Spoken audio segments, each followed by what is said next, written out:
right? So, basketball for me was the most important thing. So everything I saw, whether it was TV shows, whether it was books I read, people I talked to, everything was done to try to learn how to become a better basketball player. Everything, everything. And so when you have that point of view, then literally the world becomes your library to help you to become better at your craft. The world becomes your library to help you improve your craft, better your craft. Yes, indeed. So because you know what you want, the world's giving you exactly the information you need to become better at it. Because you know what you're looking for. Nobody in its history of coaching had your level of work ethic.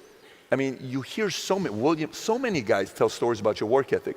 Yeah. What was really your work ethic like, and for how long did you stay disciplined? Well, I mean, every day. I mean, since for 20 years. I mean, it was an everyday process and trying to figure out strengths and weaknesses. For example, jumping ability. Man, my vertical was a 40, it wasn't a 46 or a 45. My hands are big, but they're not massive, right? So you got to figure out ways to strengthen them so your hands are strong enough to be able to palm a ball and do the things that you need to do. Quickness, I was quick, but not insanely quick.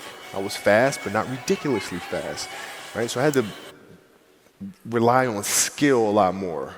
I had to rely on angles a lot more. I had to study the game a lot more.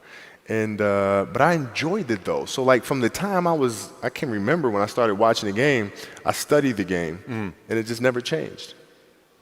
Technical question here. Let's see how you can answer this. Who would Shaq be if he had your work ethic? He'd be the greatest of all time. If Shaq had your work ethic, he'd be the greatest of all time. Greatest of all time by a mile. Sure. Separation for me, emotionally, to be able to put myself in a place where at practice or when I'm training or during games, I switch my mind to something else. I switch my mode into something else, right? For me, it's the equivalent of Maximus Decimus Meridius and Gladiator picking up the dirt, smelling the dirt.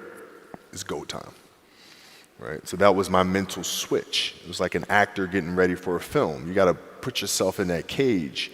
When you're in that cage, you are that character. And then when you leave there, it's something completely different. But when I'm in that cage, bro, don't fucking touch me. Don't talk to me. Just leave me alone. There used to be certain games, for certain key games. I don't think I've ever said this before. This kind of makes me seem very psychotic, but whatever. I used to play the Halloween theme song over and over and over in my headphones. Pre-game. Seriously? Seriously. And it was important that it was Michael Myers because the mask itself was void of emotion. Void of emotion. It has nothing to do with pressure, it has nothing to do with hype, has nothing to do with camaraderie. It's stone cold killer. And I would listen to that song over and over and over to get. That's when you know you better run because. That's what a lot of people did. Yeah, it's probably coming out. It's gonna be a tough night. Funny, to me, the mentality is a really simple one in the sense that the confidence comes from preparation. So when the game's on the line, I'm not asking myself to do something that I haven't done thousands of times before, right? So when I prepare, I know what I'm capable of doing, I know what I'm comfortable doing, and I know what I'm not comfortable doing, right? And so in those moments, if it looks like I'm ice cold or not nervous, it's because I've done it thousands of times before, so it's one more time. Right? So that leads me to talk about a lot of this Kobe tour this year in Asia is we reiterate the MAMBA mentality. Can you talk a little bit about what the MAMBA mentality is? Because that's something that's been developing over, I don't want to say 20 years, it's been developing for 35 years, right? Since you were a little kid, that MAMBA mentality. Because you didn't start working when you got to the NBA. You started working when you were at Lower Merion, when you were in Italy, when you were 5, when you were playing Nerf basketball, right? So talk about the development of the MAMBA mentality, the 5 pillars of this MAMBA mentality, and then we'll kind of break it down. Well, I mean, overall, the idea is a very simple one, and the MAMBA mentality simply means trying to be the best version of yourself. That's what the mentality means. It means every day, you're trying to become better. And it's a constant quest. It's an infinite quest. So starting at the age of 2, when I first started playing the game, and on and on and on, I always ask questions. I always try to get better every single day, learn more, learn You were more, asking learn questions more. at 2? Oh, dude, I was asking questions all the time. I mean, you'd be surprised. Like some people, like my kids at 2 could do a lot of things. Right? At 2, I could dribble a basketball. I could shoot a basketball on the Nerf hoop at the house, and I would go to practice with my father. I would observe my father. I'd sit and watch games with him. And Was so, he your first coach? yeah, I mean, I guess you could say that. You know, a lot of things I learned by being around the game. Right? So by the age of 6, I was already strategizing versus other 6-year-olds. You know, at the age of 6, I figured out 6-year-olds couldn't dribble with their left hand. And so I said, okay. A lot of 12-year-olds can't dribble with their Well, left yeah, hand. would imagine 6. So like when I was playing these 6-year-old kids, I would make them dribble with their left because I knew they couldn't. And so they dribble off their foot. I'd pick it up, lay it up. Do it again. Dribble off foot, pick it up, lay it up. So at 6 years old, I had 63 points. And and I remember my dad. So your 6-year-old self could beat your 38-year-old self because you only scored 60 in the last game. Yeah, no, but I can dribble with my left though, so that's a problem. But yeah, I mean, listen, I just constantly looked for things to learn from, and you know, very observant. Okay, so when we talk about the Mamba mentality, you have your exhibition today, starting in Shanghai, right? Also, we've been talking about this whole tour with young kids that are 5, 10, 15, 20. We just did a Kobe Academy right now. We talk about being passionate, being obsessive, being relentless, being resilient, and being fearless. These are the 5 pillars of the Mamba mentality. So we'll kind of break that down today. Sure. The first one is to be passionate. You know, what is that? Is there a moment where you can define your passion for the game, or was it just something accumulated over time? Well, I mean, you know, the passion came from the love for the game. You know, I loved everything about it, like the smell of the ball. You love the smell of the ball. Yes, the ball. You know, the smell of like brand new sneakers and like the sound the ball makes when it hits the ground. Sneakers in the The gym. sneakers squeaking. Yeah, the ball going through the net, like all those things I love.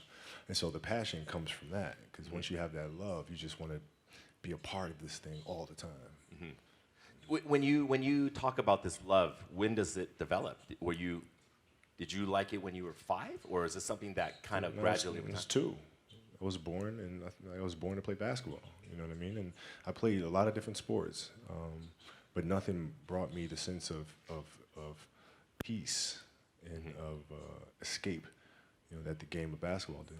Is it an escape when you get on the court? Is that your zen time, your solitude time? Yeah. Even though it's a teamwork game? Yeah, when I need that escape, it's there for me, right? When I need a friend, it's there for me. You know, when I need to vent and don't dunk and The Mamba comes it's out. there. You know, so the game is absolutely everything for me. When we talk about trying to get kids to be passionate, I don't think your situation is the norm. Not every kid knows their passion at 2 or 5, right? How do kids find that passion then? Well, Right. I think as Because parents, we just try to. you embraced it right away Yeah, too. I mean, I think as parents, we try to put them in different things, try to expose them to as many things as possible, and then see if there's one thing that connects with them. You know, because if it does, you don't have to tell them to do it. You know, whether it's writing or painting or drawing. You know, if they have that passion, you don't have to tell them. They'll go off and do it because it's just fun. They'd rather do that than anything else. So, but as parents, it's our job to just expose them to as many things as possible and see which one they gravitate to the most. It's interesting because you talk about kids, right? Originally we were talking about you. Now you're talking about your kids and their passions. Do you kind of feel that passion for them and say, hey, let's go play some basketball or volleyball or let's go swimming? Yeah, And we expose them to all kinds of. I mean, they play a lot of different sports. They do a lot of things creatively, you know, in writing and things like that, and designing, and you just sit back and you just watch which one they move to, and then it's our responsibility as parents to try to set them up for success as much as we possibly can. Do you want them to play basketball? I want them to find whatever it is that they're passionate about, like whatever they feel like their purpose is. Then that's what I want them to do. Do they love basketball though? Your girls? So my youngest one. She does. She wants to play, and she wants me to teach her how to play this summer. And you know, our eldest is really into volleyball. So but we'll see. You know, our passions tend to change. So you're gonna get into volleyball now?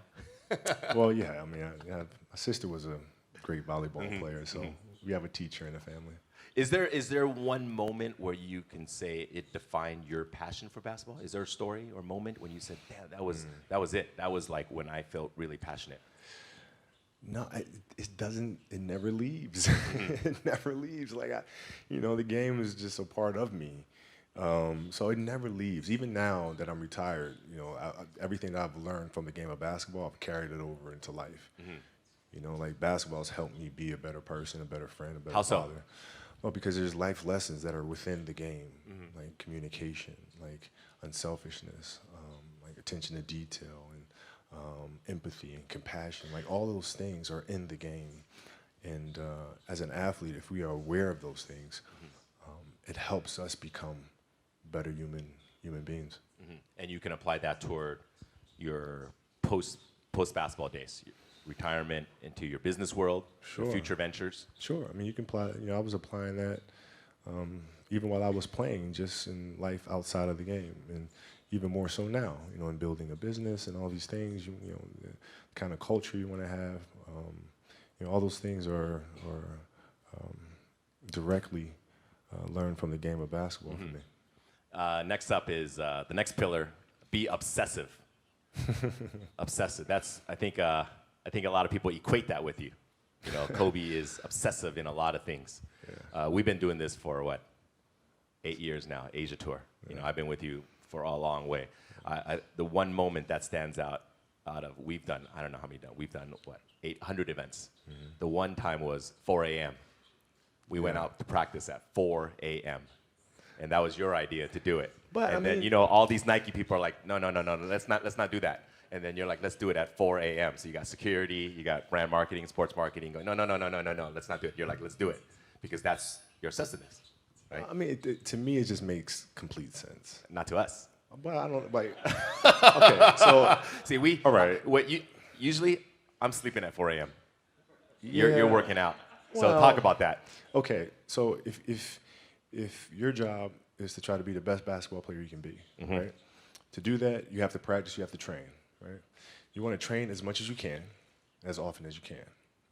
So if you get up at 10 in the morning, train at 11, right? 12, say 12, train at 12, train for 2 hours, 12 to 2. You have to let your body recover. So you eat, recover, whatever. You get back out, you train, start training again at 6. Train from 6 to 8, right? And now you go home, you shower, you eat dinner, you go to bed, you wake up, you do it again, right? Those are 2 sessions, right? Now imagine you wake up at 3, you train at 4. You go 4 to 6, come home, breakfast, relax, blah, blah, blah. Now you're back at it again, 9 to 11, right? You relax, and now all of a sudden you're back at it again, 2 to 4, and now you're back at it again, 7 to 9. Look how much more training I have done by simply starting at 4, right? And so now you do that, and as the years go on, the separation that you have with your competitors and your peers just grows larger and larger and larger and larger and larger. And by year 5 or 6, doesn't matter what kind of work they do in the summer, they're never going to catch up because they're 5 years behind. Right? So it makes sense to get up and start your day early because you can get more work in.